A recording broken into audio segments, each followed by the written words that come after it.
இன்னைக்கு சாப்பாடு ரொம்ப நல்லா இருக்கு, நீ இந்த ட்ரெஸ்ல அழகா இருக்க, இந்த வேலையை சூப்பரா செஞ்சிருக்க.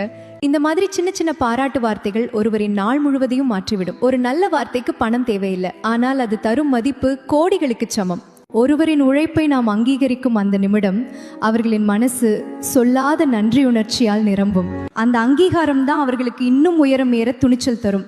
மனோதத்துவ ரீதியாக பார்க்கும்போது பாராட்டு என்பது மனித மனதின் மிகப்பெரிய சக்தி. அது நம்பிக்கையை உருவாக்கும், அது தன்னம்பிக்கையை வளர்க்கும், அது உறவுகளை ஆழப்படுத்தும். வார்த்தை என்பது வெறும் ஒலி அல்ல, அது ஒரு ஆற்றல். அது காயப்படுத்தவும் முடியும், அதே வார்த்தை குணப்படுத்தவும் முடியும். அதனால் பேசும் முன் ஒரு நிமிடம் யோசிப்போம். நம் வாயிலிருந்து வரும் சொல் ஒருவரை உயர்த்த போகிறதா அல்லது வீழ்த்த போகிறதா? நாவடக்கம் என்பது வெறும் ஒழுக்கம் அல்ல, அது நம்முடைய உள்ளத்தின் தரத்தை காட்டும் கண்ணாடி. அது சக மனிதர்களுக்கு நாம் தரும் அதிகபட்ச மரியாதை.